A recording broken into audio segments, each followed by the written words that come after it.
Hello friends, आज तो गर्मी बहुत बढ़ी हुई है। जान बचाइए इस गर्मी में।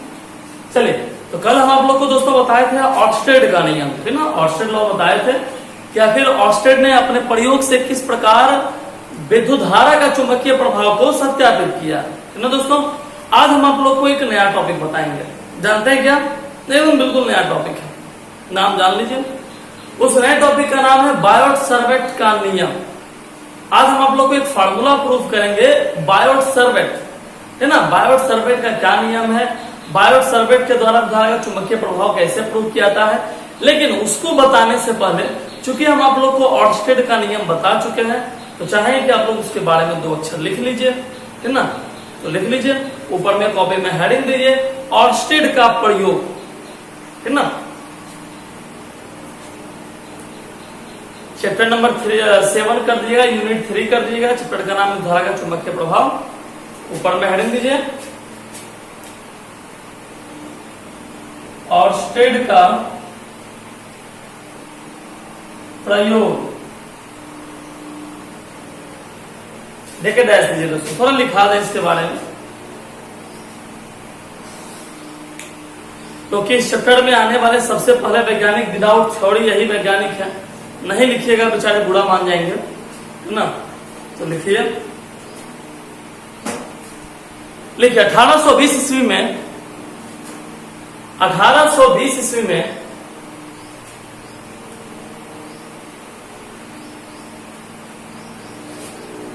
डेनमार्क के वैज्ञानिक ऑर्स्टेड ने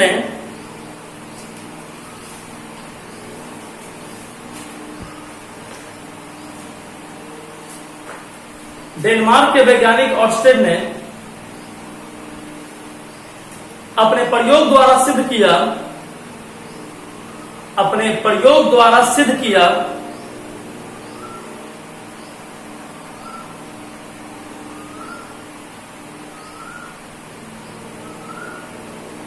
कि जिस प्रकार चुंबक के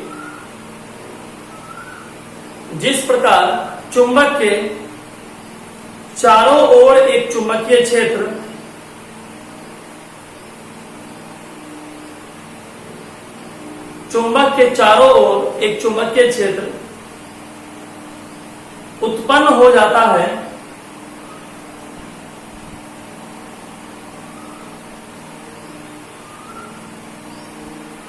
उत्पन्न हो जाता है, उसी प्रकार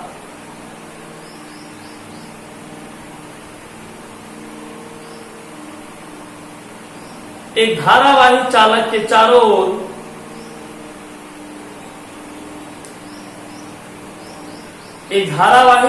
के चारों ओर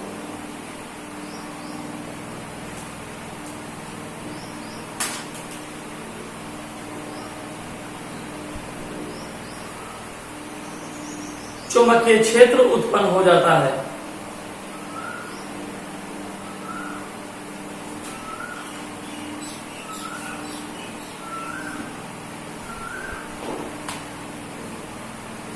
चुंबकीय क्षेत्र उत्पन्न हो जाता है।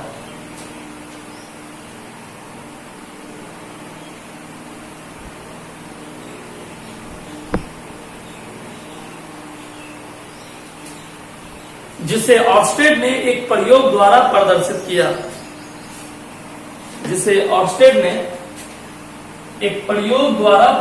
किया। चलिए दोस्तों, एक छोटा सा फिगर हम लोग बनाते हैं।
इस फिगर को बनाइए दोस्तों आप लोग।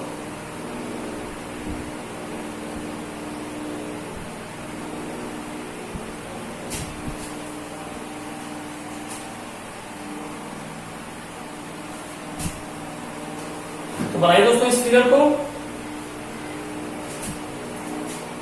चाहिएगा तो इसको आप सजा भी सकते हैं गोले को, तो रहने दीजिए। ये एक कंपास सुई है,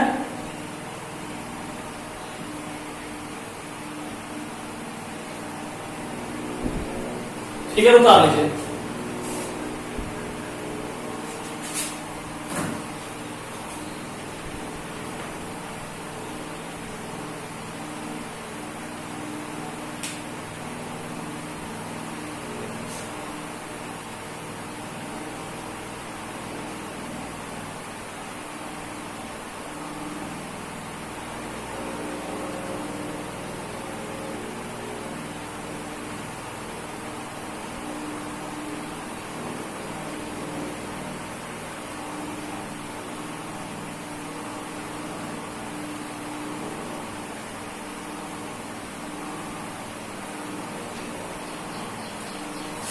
फिगर उतार लीजिए दोस्तों, नाम रख लीजिए ए बी।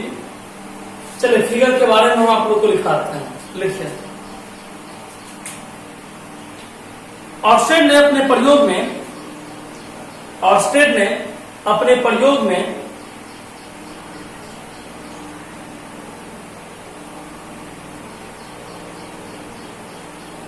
एक चालक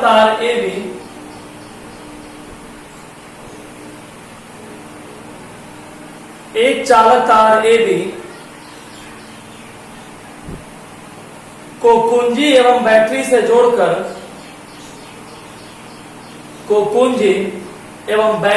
जोड़कर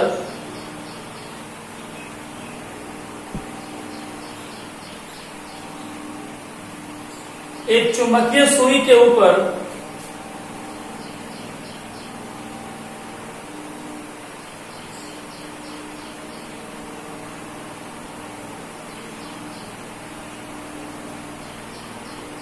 सुई के समांतर रखा।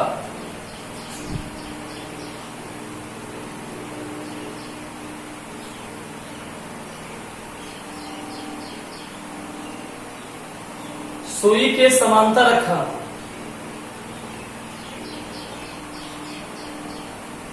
उन्होंने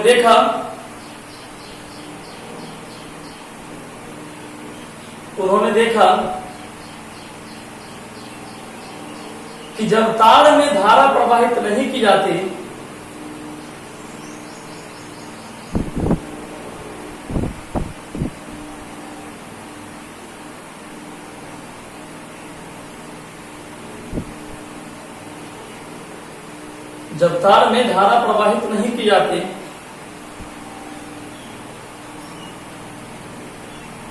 तो सुई तार के समांतर रहती है।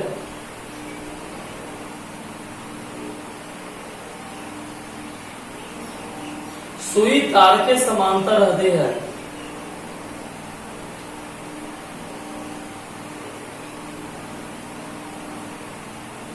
किंतु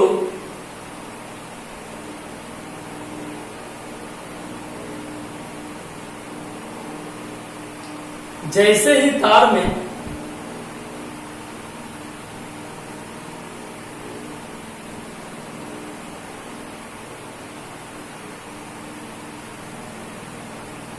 धारा प्रवाहित होती है,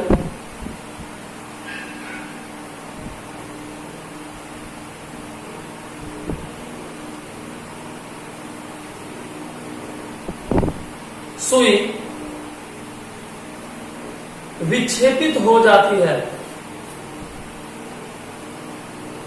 इसको आप ऐसे दिखा सकते हैं अपने फिगर में।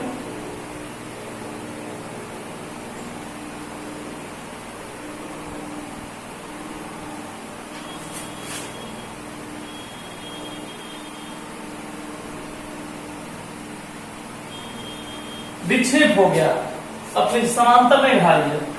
अब विक्षेपण क्रिया कर लिया दोस्तों, ना विक्षेप हो जाती है।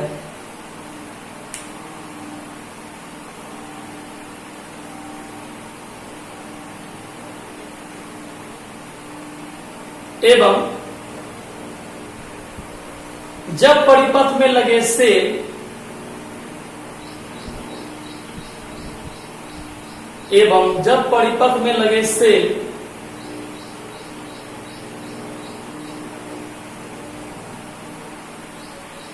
के टर्मिनलों को उल्टा कर दिया जाता है, अर्थात दोस्तों यहां प्लस है ना, ये माइनस है, उल्टा कर देंगे, यहां पे माइनस कर दिए, यहां प्लस कर दिए, ऐसा भी कर सकते हैं। टर्मिनलों को उल्टा या विपरीत लिख सकते हैं, कर दिया जाता है।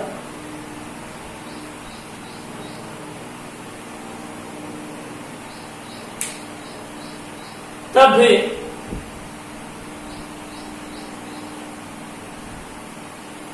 चुंबकीय सुई में विक्षेपण की दिशा चुंबकीय सुई में विक्षेपण की दिशा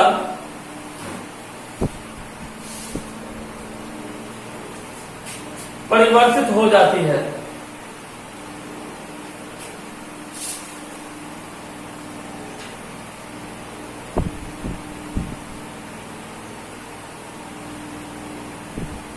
जिससे यह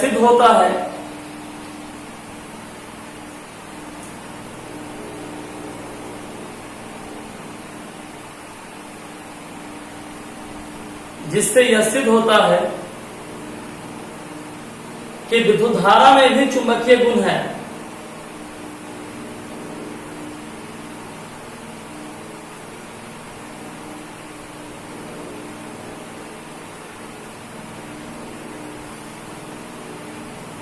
अर्थात विद्युत धारा चुंबकीय क्षेत्र को उत्पन्न करता है। चलिए, विद्युत धारा चुंबकीय क्षेत्र को उत्पन्न करता है। कंप्लीट हो गया दोस्तों।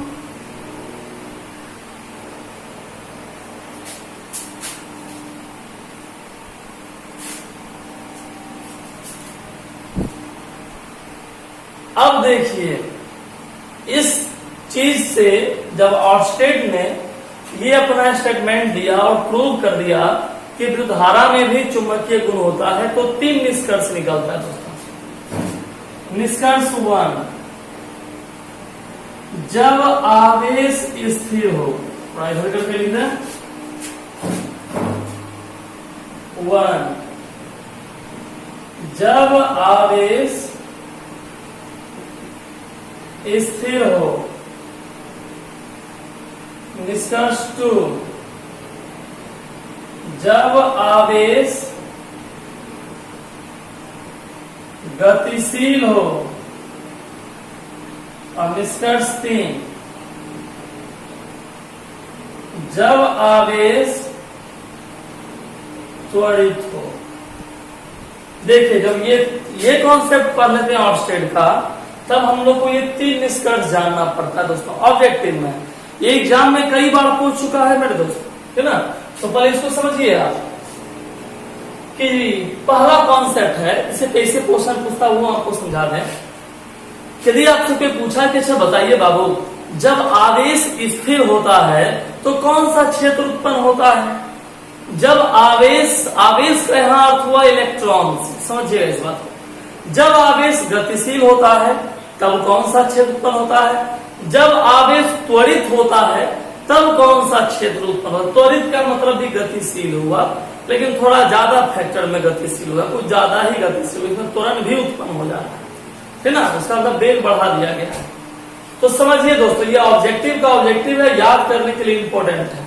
सबसे पहले याद रखना है आपको, यदि आपसे कोई पूछे कि किसी चालक में यदि आवेश स्थिर हो तो कौन सा क्षेत्र उत्पन्न होता है, तब आप कहिएगा जब आवेश स्थिर हो तो वहां विद्युत क्षेत्र उत्पन्न होता है। कौन क्षेत्र उत्पन्न होता है बाबू? विद्युत क्षेत्र। क्लियर, समझ लीजिए, जब आवेश स्थिर हो तब कौन सा क्षेत्र उत्पन्न होता है? विद्युत क्षेत्र उत्पन्न होता है। ठीक है। दूसरा, जब आवेश गतिशील हो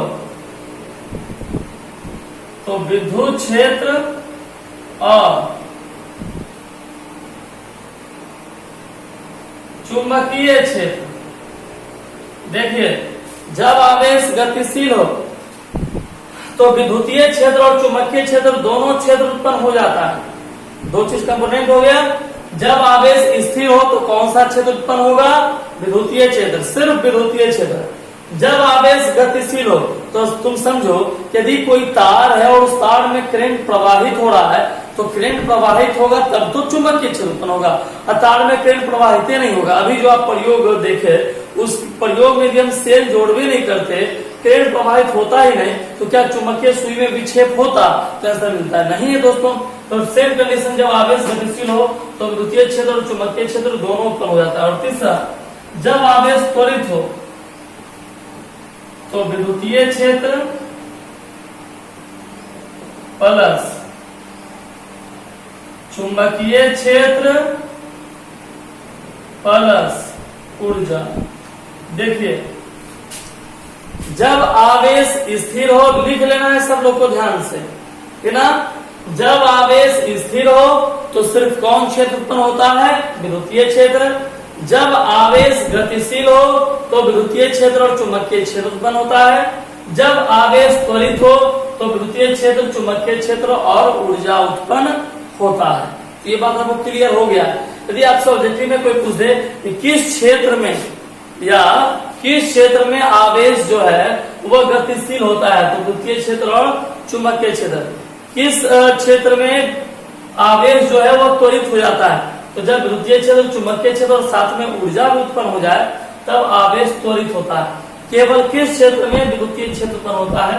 तो जब आवेश क्या हो, स्थिर हो जाए उस क्षेत्र का, तब विद्युतीय क्षेत्र उत्पन्न होता है। तो चलिए ये कॉन्सेप्ट आपको तो समझ में आ गया, जल्दी से आप लोग उतार लीजिए, है ना। आप लोग मेरी तरफ प्लस वलस मत दीजिएगा, तो समझने के लिए लिखे हैं। आप लिखिएगा विद्युतीय क्षेत्र, चुंबकीय क्षेत्र और ऊर्जा उत्पन्न करता है, ठीक है। एक लाइन आप इसको उतार लीजिए, उतारिए।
चलिए उतार ले दोस्तों।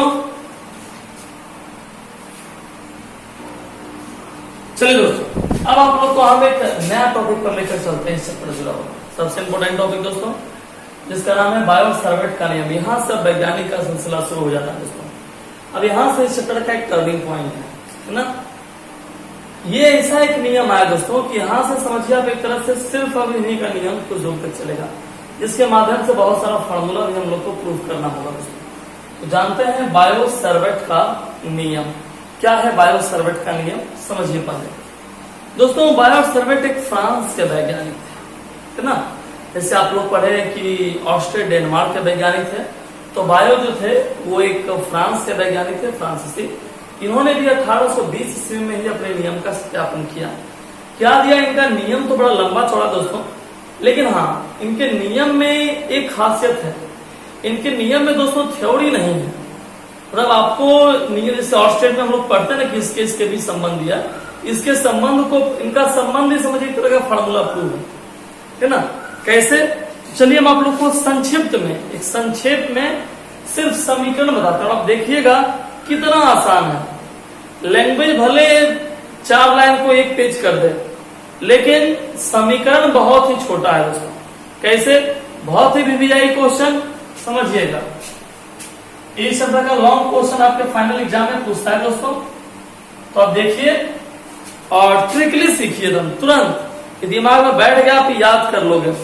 सबसे पहले बायोट सैवर्ट ने कहा कि किसी भी चालक तार में, हम तो बोल रहे हैं ध्यान से खाली सुनना, किसी भी चालक तार में यदि विद्युत धारा प्रवाहित किया जाए तो चुंबकीय क्षेत्र उत्पन्न होता है। ये तो ऑर्स्टेड भी बोल के गए थे, इतना तो पता है ना आपको कि किसी भी चालक तार में यदि करंट प्रवाहित किया जाए तो चुंबकीय क्षेत्र उत्पन्न होता है। लेकिन वह चुंबकीय क्षेत्र किस किस के समानुपाती होता है, किस किस पर निर्भर करता है, ये उन्होंने नहीं बताया था, है ना। इसके लिए मैथ की आवश्यकता होती है। जैसे यदि आप भोज खा रहे हो तो ये आपको बता दिया भाई रसगुल्ले का भोज है, लेकिन वहां 2-2 को मिलेगा कि मनमाना चलेगा, ये आपको नॉलेज में नहीं है ना। सेम प्रोसेस है। चुंबकीय क्षेत्र को यहाँ ध्यान दिया दोस्तों, चुंबकीय क्षेत्र को सूचित करते हैं बी से। किससे सूचित करते हैं दोस्तों? बी से। चुंबकीय क्षेत्र को सूचित करते हैं किससे? बी से। बी मतलब चुंबकीय क्षेत्र, मैग्नेटिक फील्ड, है ना। वैज्ञानिक ने माना बी है। चूंकि अल्प है इसलिए डेल्टा बी मान लिए। अल्प है, डेल्टा क्यों लगा दिया? क्योंकि अल्प है, कम है ना, कम है इसलिए डेल्टा भी लगा दिए। अब देखिए नंबर 1 लिखो, समझते जाइएगा बस, हम डायरेक्ट समीकरण आपको बता रहे हैं, अभी समझा रहे हैं, लिखा नहीं रहे हैं, है ना। अभी सिर्फ हम आपको समस्या होता है ना कि यदि कहीं पर आप गए 10 प्रकार का सब्जी बना हुआ है तो खाने से पहले सबका टेस्ट कर लेते हैं, तब ना बाद में मालूम चलेगा। जिसका टेस्ट बढ़िया रहेगा उसको आप ज्यादा खाइएगा। तो बस आप भी थोड़ा सा टेस्ट लीजिए, कैसा लगता है टेस्ट, है ना, कौन सा फ्लेवर पसंद है। यहाँ देखिए डेल्टा भी समानुपाती आई। बायोट सैवर्ट ने कहा यदि किसी चालक तार में, है ना, चुंबकीय क्षेत्र उत्पन्न होता है तो वह धारा के समानुपाती होता है। मतलब कि धारा जितना बहेगा चुंबकीय क्षेत्र उतना बढ़ता जाएगा दोस्तों। अर्थात कि चुंबकीय क्षेत्र जो है वह विद्युत धारा के समानुपाती होता है। क्लियर है ये बात? चलिए दूसरा दोस्तों सबसे इंपोर्टेंट है डेल्टा वी। और किस किस के समानुपाती है, व्युत्क्रमानुपाती है, देख लेते हैं। समानुपाती डेल्टा एल। तार की लंबाई छोटा लिए है तो तार की लंबाई छोटा, तो तारे छोटा है तो चुंबकीय क्षेत्र भी कम होगा। चुंबकीय क्षेत्र कम होगा तो उसको डिनोट कर दिए डेल्टा बी से। और तार की लंबाई छोटा है तो जो छोटा है वो तो डेल्टा है। अच्छा रहा कहोगे सर जी आई में डेल्टा क्यों नहीं लगा दोस्तों? तो तार छोटा हो या बड़ा हो, है ना, करंट के परिमाण में कोई परिवर्तन नहीं आता। यदि 1 हाथ का तार है दोस्तों तो उसमें यदि आप 40 वोल्ट प्रवाहित करो तो उतना ही जाएगा, है ना। और एक लंबा तार है 2 किलोमीटर, उसमें प्रवाहित करो उतना ही जाएगा दोस्तों, कोई इफेक्ट नहीं पड़ेगा। तो तार की लंबाई जितना अधिक होगी चुंबकीय क्षेत्र भी उतना अधिक होगा। डेल्टा बी समानुपाती साइन थीटा। हाँ ये इंपॉर्टेंट है, डेल्टा बी समानुपाती साइन थीटा। मतलब कि तारों के बीच जो कोण बन रहा है उसके यह समानुपाती होता है। तो कौन सा कोण बनता है? Sine theta. ये हम आपको फिगर में दिखाएंगे कि कैसे साइन थीटा बन रहा है। लेकिन हाँ एक चीज का ये आपको दिख होता है, ये व्युत्क्रमानुपाती 1/r²। मतलब ये इनवर्सली प्रोपोर्शनल है दोस्तों, है ना। ये एक इनवर्सली प्रोपोर्शनल है। तो डेल्टा बी दूरी, आर मतलब दूरी, है ना, दूरी के बढ़ के व्युत्क्रमानुपात, मतलब दूरी का जितना बढ़ाइएगा, दूरी आप जितना बढ़ाइएगा चुंबकीय क्षेत्र उतना घटेगा, है ना। तो चलिए यही 4 चीज हमको करना था, आपको याद रखना है शॉर्ट रूप में, है ना। ये अभी टेस्ट कर रहे हैं किसका फ्लेवर अच्छा है ना। चलिए, तो ये सब आप लोग टेस्ट कर लिए कि ये चुंबकीय क्षेत्र जो है वो किन किन के समानुपाती या व्युत्क्रमानुपाती होता है। अब एक काम कीजिए, इन चारों को मिला दीजिए। कैसे? तो देखिए यहाँ पर डेल्टा बी समानुपाती आई, सब समानुपाती को एक साथ लिख दीजिए और व्युत्क्रमानुपाती को नीचे कर दीजिए। ठीक है, तो डेल्टा बी सबके लिए है, कॉमन है, समानुपाती आई डेल एल साइन थीटा बटे आर स्क्वायर। दोस्तों समानुपाती के बदले कुछ मान लीजिए, नहीं समानुपाती के बदले कुछ मान लेते हैं, ये डायरेक्टली प्रोपोर्शनल है, इसके बदले कुछ मान लेते हैं। मान लीजिए डायरेक्टली प्रोपोर्शनल के बदले के, डेल्टा बी इक्वल टू के आई डेल एल साइन थीटा बटे आर स्क्वायर। ठीक है, जहां के का मान फिक्स होता है दोस्तों, के का वैल्यूशन फिक्स, जिसे आप लोग पढ़े ना कूलम्स लॉ, कूलम्स लॉ में के का वैल्यूशन कितना होता है 1/4 Q1 Q by R square. तो के का वैल्यूशन कितना रहा 1/4 यहाँ भी के का वैल्यूशन फिक्स होता है, कितना होता है μ0/4। यहाँ ये के का वैल्यूशन है दोस्तों, इस वैल्यूशन को यहाँ पुट कर दीजिए, के के बदले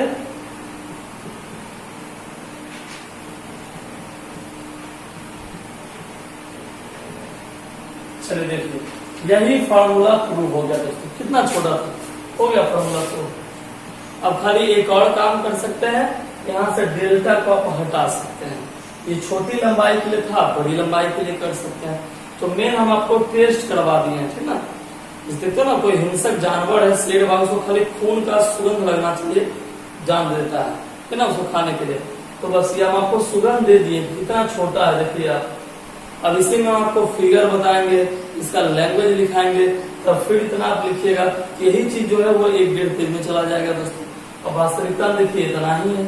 जैसे ना मुर्गा खरीदे 2 किलो का, मालूम चला कर कि उसका 1 पाव निकल गया, उसका पंखे इतना बड़ा बड़ा था, ठगा गया दोस्तों। वही बात है कि 1.5 पेज का आंसर है, और ये देखिए 100 ग्राम है। तो समझ में आ गया होगा सब लोग को। चलिए हम आपको इसका बृहत रूप में बताते हैं दोस्तों। सबसे पहले आप लोग एक क्वेश्चन लिख लीजिए, ऊपर में हेडिंग दीजिए, बायोट-सावर्ट के नियम को लिखकर सत्यापित करें। एक क्वेश्चन लिखिए आप लोग, इसको मिटा दें, बायोट-सावर्ट के नियम को लिखकर सत्यापित करें।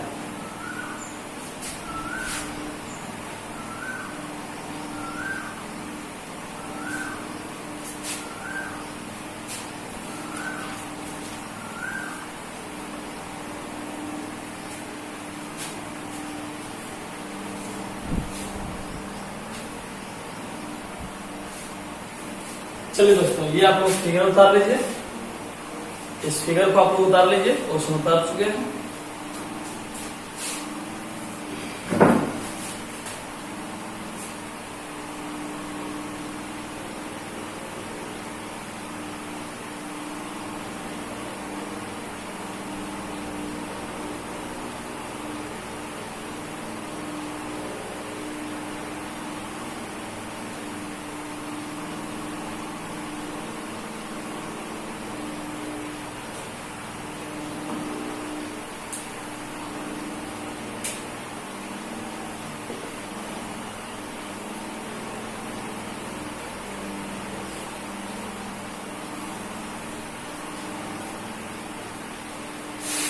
चलिए फिगर उतार लिए, फिगर का लैंग्वेज लिख लीजिए। लिखिए, माना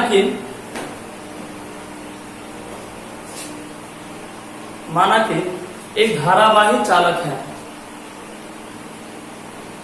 माना कि एक धारावाही चालक है जिसमें आई एम्पियर की धारा प्रवाहित हो रही है, जिसमें आई एम्पियर की धारा प्रवाहित हो रही है।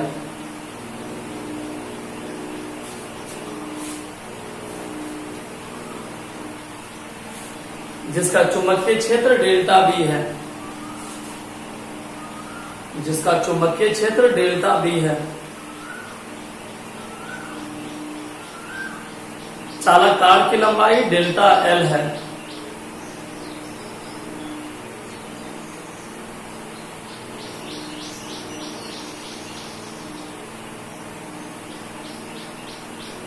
धारावाही चालक के बीच बना कोण थीटा है।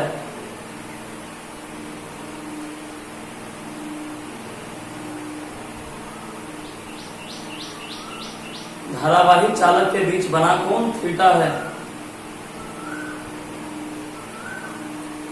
तो चुंबकीय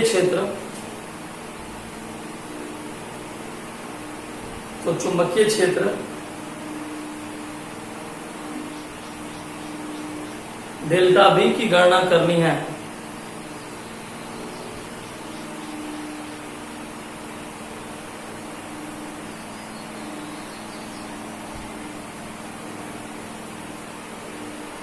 चलिए नीचे लाइन से रखिए, आप चेंज करके लिखिए। किसी चालक में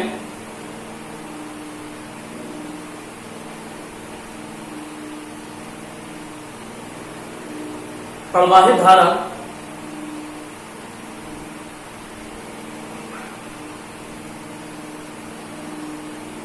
चुंबकीय क्षेत्र के समानुपाती होता है।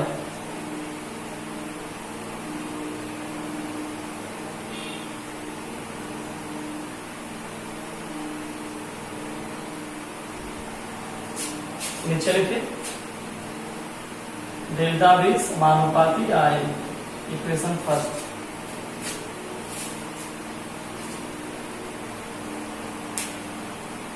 नंबर दूसरा, किसी चालक तार की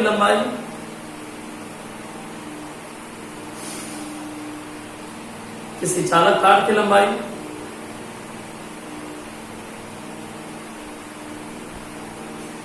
चुंबकीय क्षेत्र के समानुपाती होता है।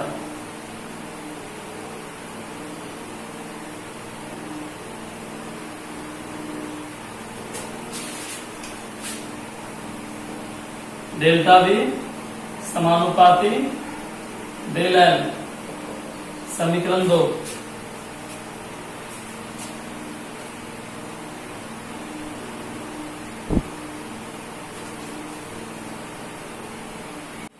तीसरा, चालकों के बीच बना कोण चुंबकीय क्षेत्र के समानुपाती होता है। चुंबकीय क्षेत्र के समानुपाती होता है।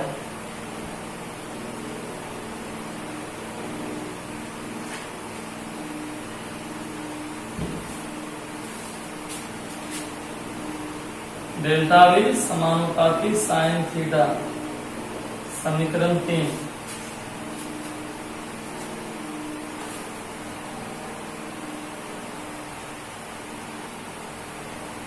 चौथा लिखिए, चालकों के बीच की दूरी का वर्ग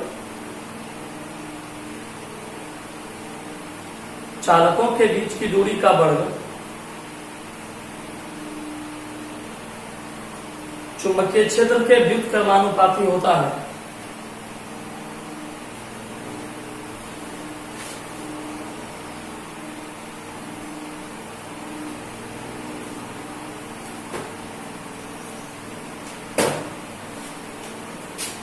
डेल्टा बी व्युत्क्रमानुपाती आर स्क्वायर, समीकरण 4।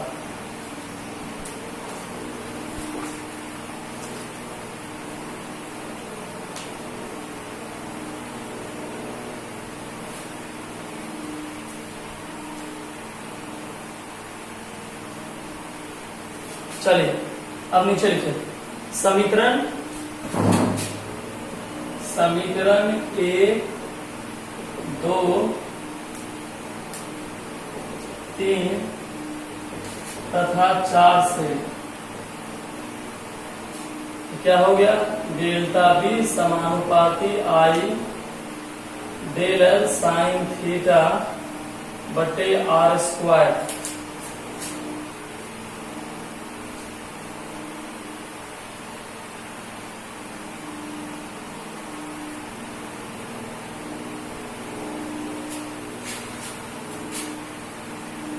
या डेल्टा बी बराबर समानुपाती को के मान लिए के आई डेल एल साइन थीटा बटे आर स्क्वायर, जहां के एक नियतांक है या जहां के एक समानुपातिक नियतांक है, ऐसा लिख सकते हैं। के बराबर μ0/4 होता है। इस मान को रख लीजिए। डेल्टा बी बराबर के बदले नियतांक है, कुछ तो कुछ मान होगा ही, आई डेल एल साइन थीटा बटे आर स्क्वायर। चलिए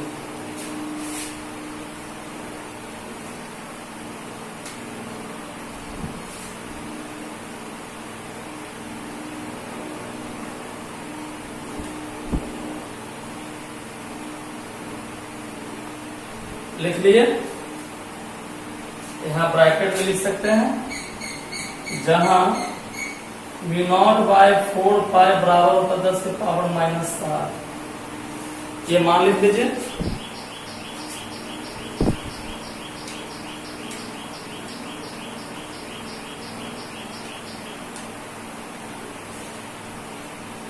-7 तथा μ0 बराबर हवा या निर्वात माध्यम की चुंबकशीलता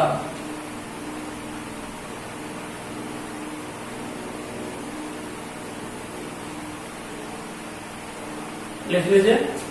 μ0/4 का मान होता है 10 की पावर -7 है ना। और μ0 क्या है तो लिख लीजिए हवाई निर्वात माध्यम की चुंबकशीलता। अब इसको सदिश निरूपण कर सकते हैं दोस्तों, वेक्टर फॉर्म में आप इसको लिख सकते हैं। इसका बहुत सारा मान लिख सकते हैं, इसका मात्रक लिख सकते हैं, है ना। बहुत काम बाकी रह गया है। मेन ये फार्मूला अप्रूव हो गया आप लोग का, उतार लीजिए।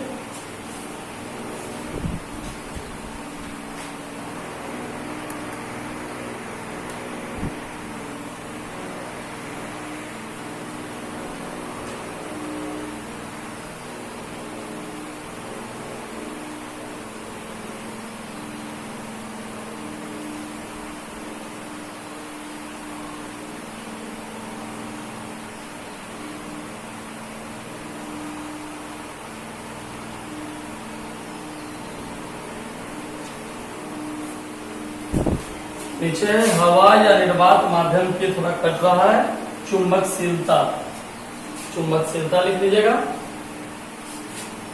चलिए दोस्तों, तो यही था बायोट-सावर्ट का नियम, जो कि प्रूव हो गया। अब आप लोग इसका तैयारी कीजिए। अब कल इसका सदिश फॉर्म बताएंगे, इसका मात्रक आपको बताएंगे। ठीक है दोस्तों।